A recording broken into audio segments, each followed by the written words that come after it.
Hello everyone, I'm Richard, this is Lap of the World. Welcome back to the channel and to a long overdue road trip video.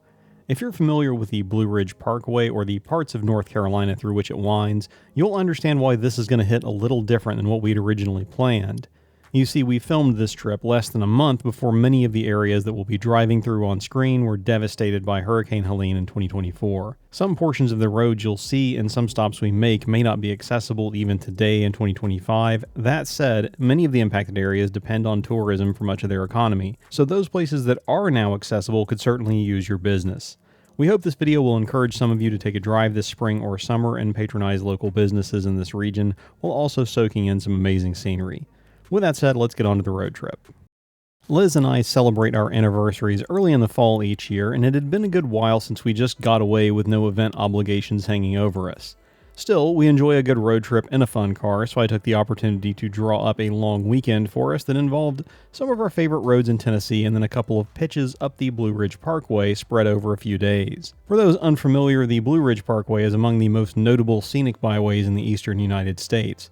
Winding, climbing, and falling 470 miles between northern Virginia and eastern North Carolina, the road was originally built at the behest of Franklin Roosevelt to connect Skyline Drive in the Shenandoah National Park to the newly christened at the time Great Smoky Mountains National Park.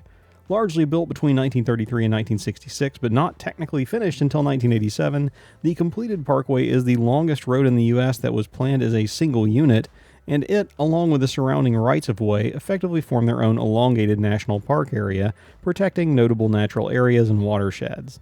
We won't be driving the whole length of the BRP this time, instead concentrating on the southern half, allowing time to relax and explore a few notable stops along the way. Setting out from home in Knoxville, Tennessee, we planned to join the Blue Ridge Parkway at its southern terminus near Cherokee, North Carolina. Getting there would be half the fun, though.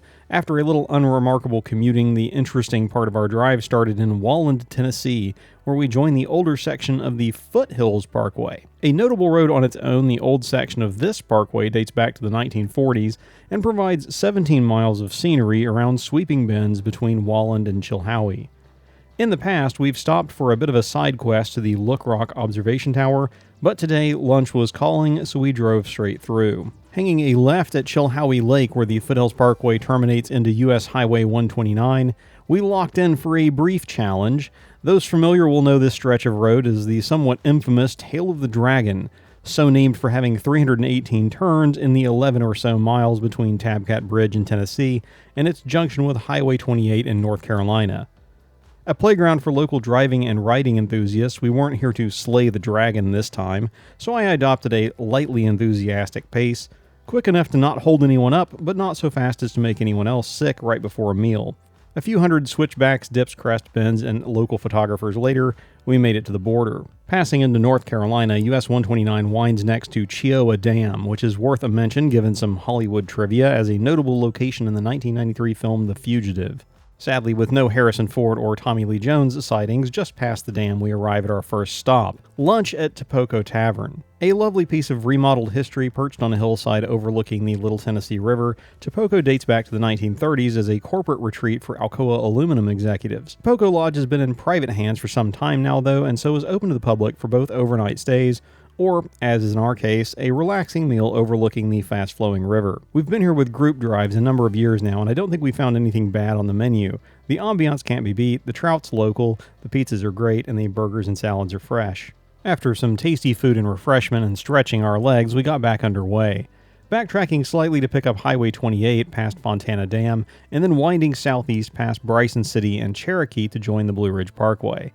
Both of these towns avoided the worst from Helene, so while there was flooding, they are now back open for visitors according to each of their towns' websites. If you're copying our homework here, spare a thought for refueling or recharging in one of these locales, as options are limited on the parkway itself. Passing Cherokee and then making the right from Newfound Gap Road onto the Blue Ridge Parkway takes you over the top of the Oconaluftee River and into something of a different world.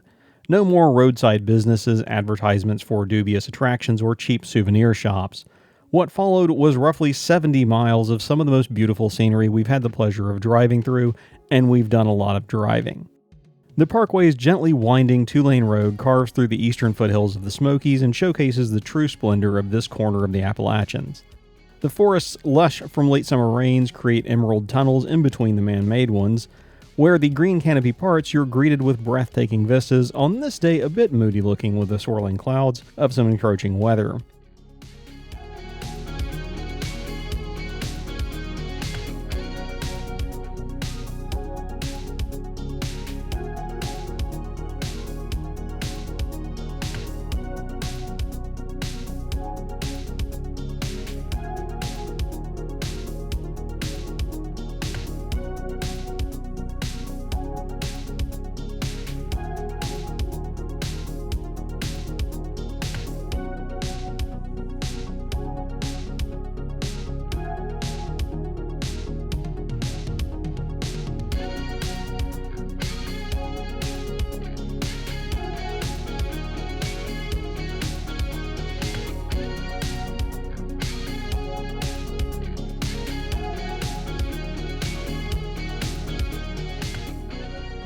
We couldn't help but stop a time or two to soak it in, even if that got a little bit literal at times, with not so much rain but a very blown mist.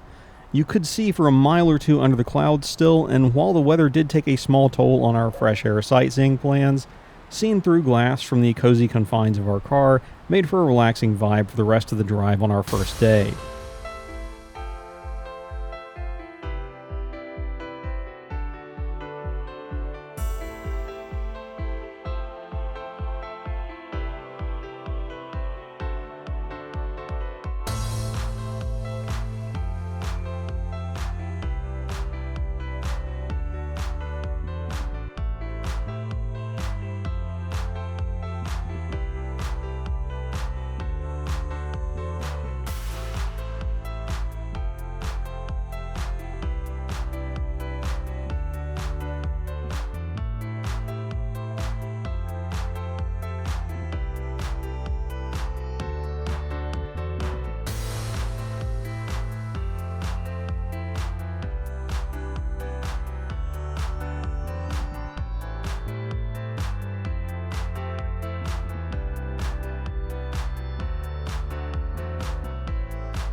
Our layover stop after day one, Pisgah Inn walks a comfortable line between luxury and rustic with modern amenities but a light footprint on the scenery.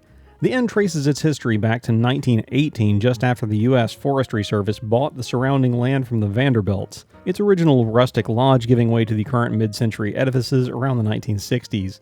Potentially a destination on its own, Pisgah Inn is directly off of the Blue Ridge Parkway as well as the Mountains to Sea hiking trail, and provided at least a peek at the views on offer before weather rolled in and evening fell. With not much more to see from our balcony in the encroaching darkness, Liz and I checked into our dinner reservation. Pisgah offers fine dining for breakfast, lunch, and dinner between April and October. The restaurant area is nice, rustic chic without feeling pretentious. The large windows would normally offer spectacular views as a backdrop to a meal. Menus do change with the season, so you may not see the juicy elk chops, for example, on offer in the spring. After dinner, Liz and I stopped by the cozy wine bar and sampled a bottle before turning in. Stay tuned for part 2. This ended up being a little longer than anticipated, so to keep things digestible, we're going to pick things up for the second leg next Sunday. If you're enjoying the trip so far and haven't subscribed already, now would be a great time so you'll get a notification when the second half goes live. If you have enjoyed it, don't forget to like the video and drop us a comment down below with your thoughts and questions. Until next time though, I'm Richard, this is Lap the World, and we'll see you in the next video, if not out on the road.